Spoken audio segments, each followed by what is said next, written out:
Mawara, Mpanga, Mawara, and Eknyao. And the young Australian team, really a dark horse, really, for a place here. Ralph, Gregson, Williamson, and West.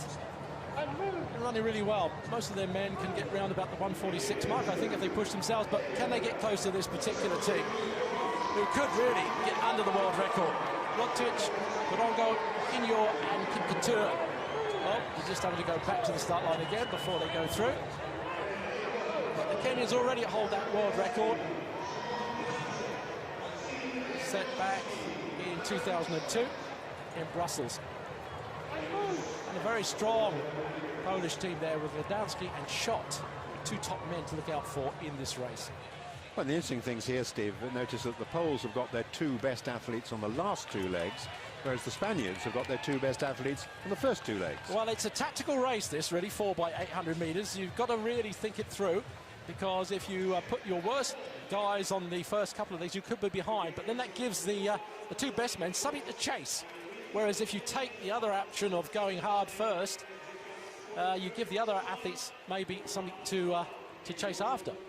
And I know it might sound like a silly point, Steve, because they're not travelling at the same speeds under quite the same pressure in terms of changeovers, but I wonder whether one or two of these quartets have almost taken the changeovers for granted and not actually bothered. It's not inconceivable, because they don't necessarily do an awful lot of these distance relays, it's not inconceivable that they might misjudge the pace, as the athlete coming in could tire significantly, as you well know, over the last 5-10 metres in an 800 metres. Oh, and at 800 metres, if you've given everything you've got, you are coming in quite slowly, I'm afraid, of the last 10 metres or so. But having said that, it's going to be difficult to see, I think, whether, you know, tactics are going to be an issue here. If the Kenyans go off hard, they'll be chasing them as much as they can. The American team, I think, could do that. They could chase the Kenyan team, and it could be an interesting race if they do that. Whereas I think the Australians, maybe and the Spanish teams, they'll be fighting it out maybe for 3rd and 4th places, but wait and see. Well, Chariot here, just limbering up just before the start. And as I say, world semi-finalist in 2013, best of 144.38.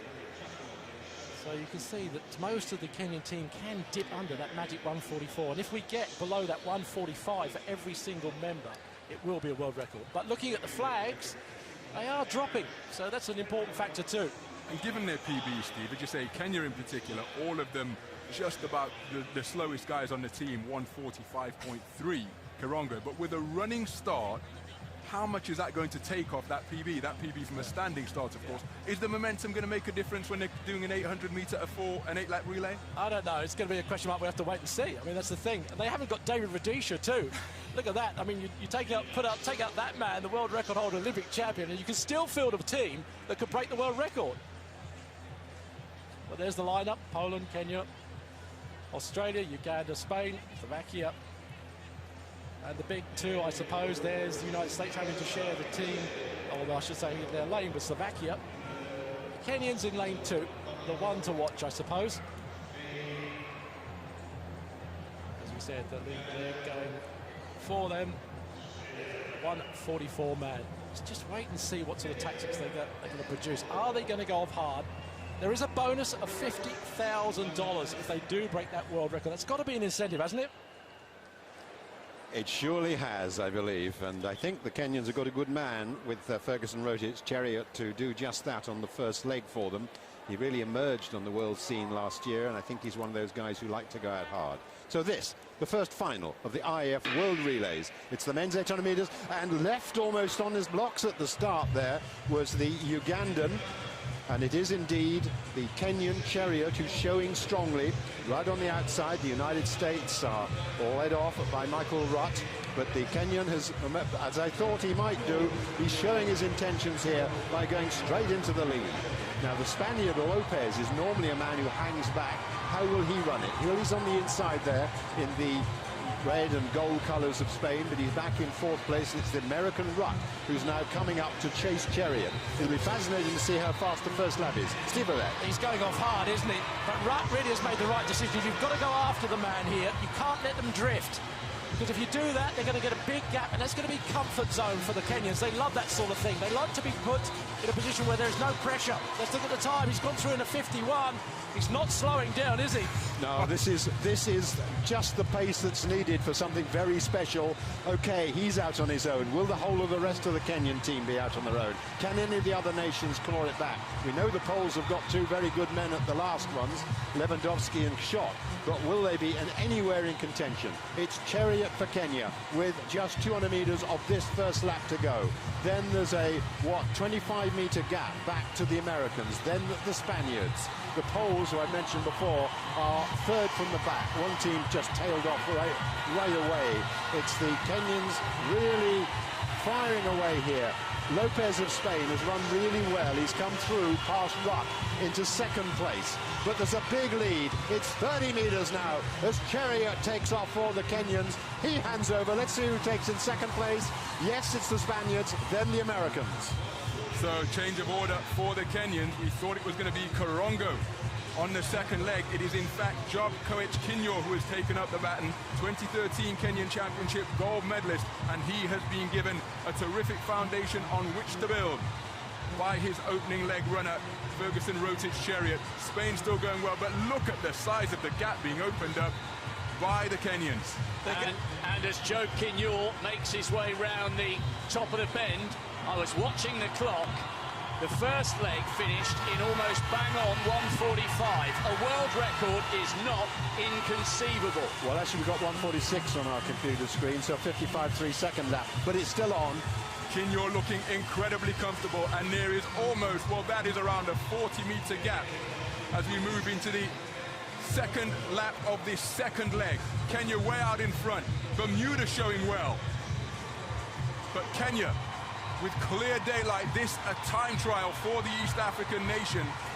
But look at the back of the traffic now. Aaron Evans, the Bermudan record holder, 1:46.26 at his best, and he has got his Caribbean nation right back into contention.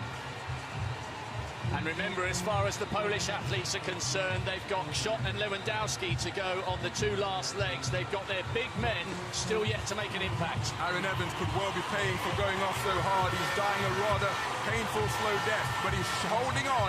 But it's all about Kinyo. Kinyo striding away, Job Koech Kinyo. And now Aaron Evans has been passed. But as we approach a change to second to third, Karongo away for Kenya. USA in second place. Johnson has it for them. 1:45.7, that second leg by Kinyo. So Karongo heading out down the back straight. Brilliant effort by the team from Bermuda to try and stay in the mix. The Polish quartet have got a lot to do. Lewandowski has a mountain to climb here. And in second place, it is Johnson of the United States. He is on the left of picture there. Now the camera widens out and we can see Karongo, and Johnson is making an impact, I think. Well, Johnson's a late comer to the 800 metres. He's a 400-metre hurdler especially, so he knows what pain is all about. And he's trying his best now to claw it back, but that is a massive gap that the Kenyans are opening up. And they do not relent. They just keep going on and on and on, and it's preciously close to that world record. And a 50-second lap there for the Kenyan. Well, he's blistering through. That's an unbelievable lap time in the relay. You're not supposed to do that, but the Kenyans don't take any notice of what they shouldn't do. They just get out there and do it. Still a battle royal going on for third place. There's the Bermudan quartet, and now Lewandowski starting to make his quality pay, but he's going to have to work miracles here to get them back in touch with the Americans, but he is closing the gap and moving away from the rest of the field as the Australians move through into fourth place. But it is still Karongo. Can he keep it going here? Fourth in the Kenyan Championships last year. He's got a best of 1:45. It's going to be ever so tight here. A world record is a possibility. And certainly Dwayne Solomon has a big job to do for the Americans on the last leg. Oh, the last leg down, and Kip Couture has gone off like a train. 144.2 man this, the world youth champion last year. He's young, he's energetic, and he's very, very enthusiastic at the moment. But that third leg, 57.9 second, to me, 147.9, that third leg, so the record's out. He died a death, didn't he, on that second lap? But nevertheless, they're going to win this race, and they're going to win it well, the Kenyans. They're going hard. Just behind him, though, Dwayne Solomon of America, this long, striding American who is very, very fast. Solomon, who was fourth at the Olympics and has run the fastest 600-metre time trial, or second fastest ever, behind his coach, Johnny Gray, is now leading this group behind. But he's got a good man behind him as well. The world leader this year is Dwayne Solomon, 143.88. He's a hard-charging runner. Well, you said he blazed off. He's just on a 49-second lap, Steve. Well, he's going to die, but good on him. He's given everything he can, and he's holding on. They are closing, they really are. Solomon's running well. Just behind him, though, is Shot. This man can finish fast. He's got an incredible change of pace. When he can actually get past this big American is another thing, though.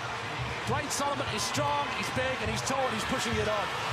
But they are closing the gap on the Kenyan, who is now suffering after that blistering first lap. Can they close even further? He's dying, he really is, and it looks as if they may catch him. Well, can Solomon do it? The gap is now 10 metres. 8 metres to go. Shot is coming past Solomon. Can Shot close the gap and get the gold medal? Can he not? No, the Kenyan holds on. Well, Kip Couture gave everything he had, and there wasn't much there. The tank was empty, but he came through in the end. The Kenyans get it.